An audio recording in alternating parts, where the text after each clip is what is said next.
ছাত্র আন্দোলনকে ফের সমর্থন করলেন আরজিকর কাণ্ডে নির্যাতিতার বাবা মা। পাশাপাশি আরও জানালেন তারা কোনো রাজনৈতিক দলের সঙ্গে নেই।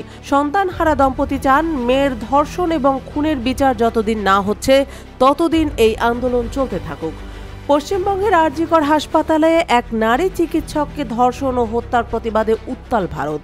আন্দোলন করছেন সেখানকার শিক্ষার্থীরা। তবে এটি এখন মুখ্যমন্ত্রী মমতার পদত্যাগের এক দফা দাবিতে রূপ নিয়েছে। এর মধ্যেই মঙ্গলবার আন্দোলনকারী ছাত্রদের বিক্ষোভে লাঠিপেটা, কাঁদানো গ্যাস ও জলকামান ছোড়া হয়।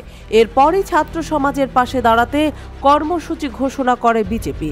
12 ঘন্টার ধর্মঘটের ডাক দিয়েছে কেন্দ্রীয় ক্ষমতাসীন দলটি।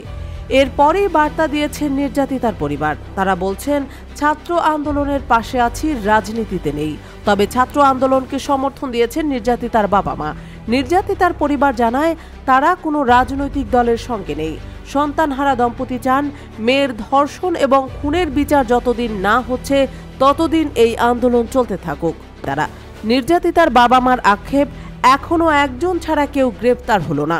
সিবিআই এর উপর তাদের আস্থা আছে। তবে প্রশ্ন একটাই, কেন এত দেরি হচ্ছে? আরজিকর কাণ্ডের প্রেক্ষিতে পশ্চিমবঙ্গ ছাত্র সমাজের ডাকে নবান্ন অভিযান ছিল গত মঙ্গলবার। পুলিশি অনুমতি ছিল না সেই অভিযানের। আন্দোলনকারীদের আটকাতে কলকাতা এবং হাওড়ার জায়গায় জায়গায় ব্যারিকেড তৈরি করা হয়েছিল। কিন্তু অভিযান শুরু হওয়ার কিছুক্ষণের মধ্যে অশান্ত হয়ে ওঠে পরিস্থিতি। জায়গায় জায়গায় পুলিশের সঙ্গে সংঘর্ষ শুরু হয় আন্দোলনকারীদের। পুলিশের দিকে উড়ে আসে ইট, পাটকেল, বোতল ইত্যাদি। পাল্টা জল কামান ছড়ে পুলিশ, ফাটানো হয় কাঁদানে গ্যাসের শেল। কয়েকটি জায়গায় লাঠিচার্জও করতে হয়েছে পুলিশকে।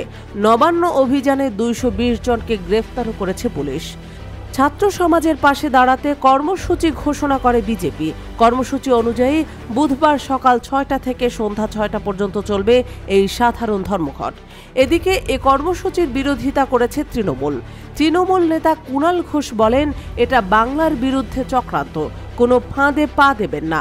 পশ্চিমবঙ্গের বুকে কোনো বাংলা বন্ধ হবে না। জনজীবন স্বাভাবিক থাকবে। বিজেপির ডাকা বাংলা বন্ধ ব্যর্থ করুন। এ ব্যাপারে রাজ্য সরকার স্পষ্ট বার্তায় বাংলার জনগণকে বলেছে, তারা যেন বন্ধ পালন না করেন, তারা যেন জনজীবন স্বাভাবিক রাখেন। তবে বন্ধ নিয়ে কোনো মন্তব্য করেননি নির্যাতিতার পরিবার।